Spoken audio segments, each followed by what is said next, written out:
I know I can't be the only one that has had this thought, but why is it such a gamble to buy new games nowadays? It feels like a 50-50 chance that the game will actually work, or I'm going to have to wait a week or two for them to patch it, and then even then, it's still gonna have issues later down the line.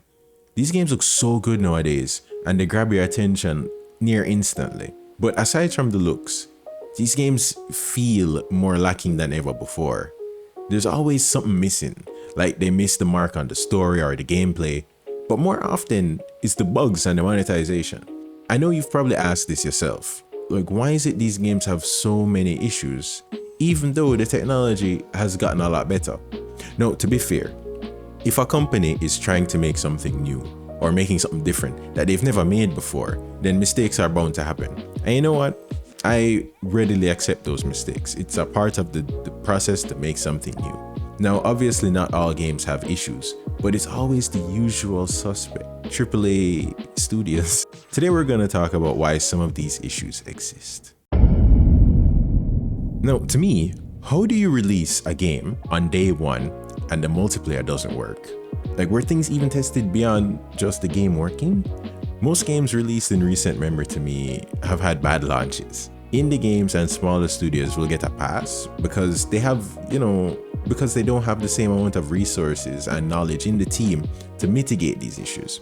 Honestly, they're the ones that seem to have more reliable game launches. The bigger studios, however, seem to always have issues with bugs, multiplayer, and overall optimization with various systems. Now, the PC is one thing. I can understand how difficult it is to ensure that these games work across all of these different PC system configurations, right? But they're still having issues with consoles, and consoles are a more standardized platform. So it makes sense that you'd be more able to ensure that everything works on a console as opposed to PC, right? Fair is fair right there. Now, one aspect of the poor optimization is the fact that these games need to be released by a certain date, and the companies don't want to push back that date. Also, the devs have very little say in changing these dates, since the choices are made by the higher-ups, mainly the business departments, right? This is really just another product. You push the code and you fix it later, that's the motto. Why optimize now and miss out on the revenue when you can do it later? And even better, right? The community will actually find fixes and workarounds and patches for the games that they love. And you actually see that with most new games where the game is released, it's buggy, and people will actually find workarounds to ensure that everything works. Like they literally have guides day one of people testing and changing the different settings to ensure that the game will actually run properly on their system, even though their system can run it. It's so strange that they've outsourced bug fixes somewhat to the player base. It's so wild to me. Now, it's so interesting that nowadays you actually have different aspects of monetizing a game, such as the battle pass. Now, to me, this takes away from developing the core aspects of the game, like the gameplay, the story, music, sound design. You're taking away resources that can be put into making that aspect of the game, or those aspects of the game, fun and engaging, but instead you're trying to monetize the game, which, I understand wanting to make money. That's dope activities right there. But there's barely anything interesting in these battle passes. It's mainly skins and little small trinkets that aren't important, like stickers and stuff like that. You know what? On a side note, how are you charging like $20 for a skin? That's wild to me. $20 upwards for one skin. But people buy it. That's the thing. People are buying these things. You're rewarding the company for putting it in. And even if, let's say, 50,000 people out of, let's say, 500,000 players, right? Let's say 50,000 people decide to buy these skins. That's a very good chunk of revenue. So why wouldn't they do it? Now, some people would say that this doesn't make sense, but it does. It's greed, right? Greed is a hell of a thing, and they don't care. That's the thing too. When you only care about getting to your goal, which is the finances, right? Which is getting a profit, why would they care about the integrity of the game, how the player base feels? Like, why even bother? Let's be honest, the player base complains about everything, and they're still willing to pay even while complaining. So it's actually smart not to care about these players because they don't care about themselves. Why not charge the players more when there is a group that is willing to pay more for these things? No, the decision makers know that players are addicted to these games. Hence why you have FIFA, NBA 2K, and COD releasing the same game every year. But it's not the same. They have slight differences, such as in the graphics, having new maps and stuff like that. But why make an effort to make something stellar, interesting, and new when they're going to be like scratching for the same content regardless? Making something new is always a risk, and players are very hard to please. If you change too much from the previous game, the player base will complain. So might as well give them the same thing with new graphics and a little changes and take the money. You see, the same game is released every game cycle with minor changes, and people still pay for it. And then they complain about it on the internet. That builds up more hype and more content around the game, so people are more likely to see it. Now, if you release the same game every few years, then you'll have more time to actually add new things and refine it. But you lose out on the revenue, right? And you're putting in more effort and taking more risk in order to build out that game, as opposed to making it a yearly release. You see, with a yearly release, they don't have as much time to add new stuff and to test things out. So you're going to have more issues more than likely. However, you have more chances to generate revenue because it's a yearly release as opposed to a release every 3 to 5 years. There's less time in between each release. There's more hype with every release. So there's more opportunity to make more money. Additionally, if there's a smaller development cycle, all you really need to do is update the old game, well, the previous version of the game, and ship it out. You really have your product right there, and it's a digital product, right? You don't really have to maintain it. You don't have to keep it in a storage facility like a warehouse. You just allow people to download it, put it on a disk, ship it out. There's a new practice now where when a game is completed, the company will fire a large number of the team that made it. And this is done to cut expenses. This is so interesting because then the company will hire more people if and when they decide to make a new game. And this causes issues because there isn't a dedicated team to learn the system and build synergy in making the newer games. They're typically bringing in new people who have to play catch up. Now, this leads to a less efficient game development process because the teams are always, filled with new people. There are some older folks, right? But not enough to actually build out synergy quickly.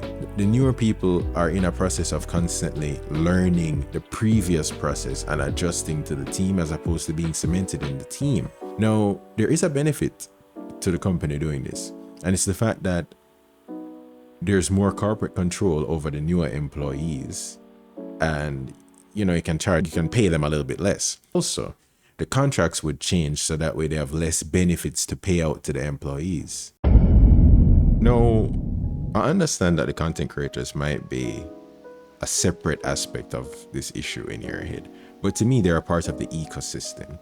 And it's interesting to see these videos and articles literally feasting on the anger of gamers and stoking the fires so they can get more clicks and views. And it works! Hence why it's so interesting, right?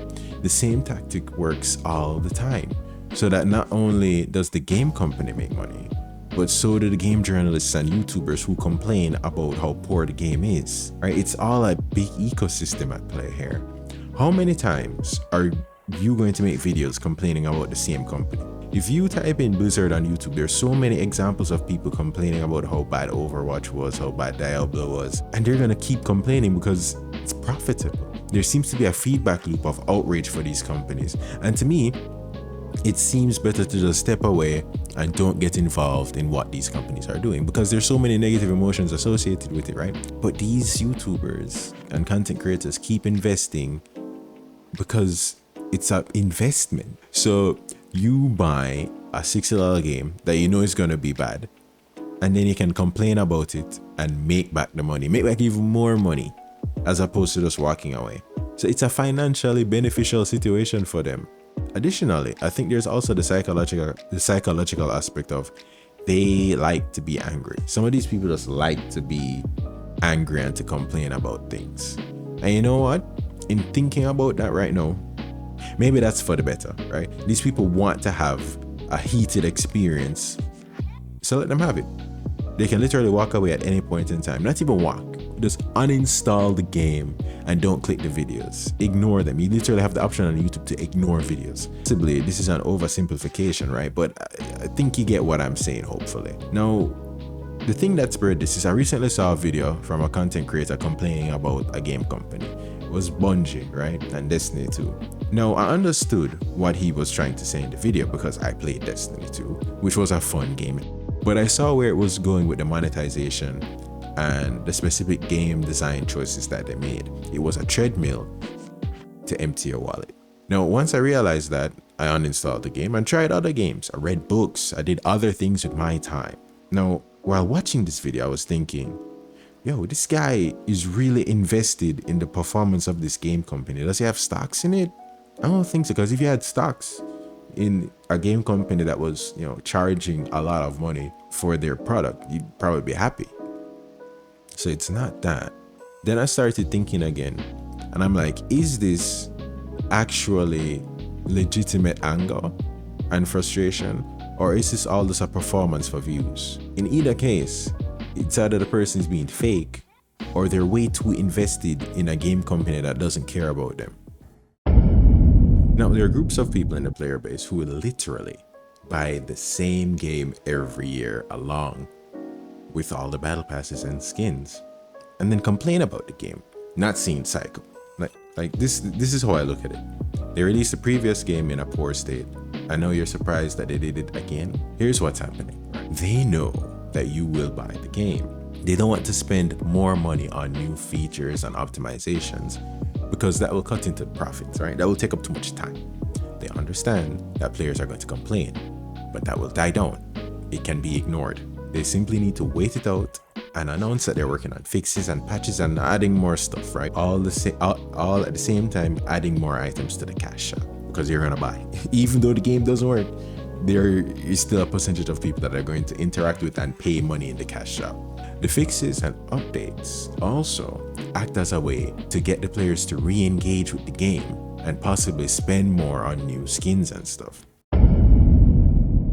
Now, I used to play games from certain developers, for example Blizzard, and I realized that they weren't fun anymore, and the new games were always having issues, or they tried to wedge money out of me some way somehow.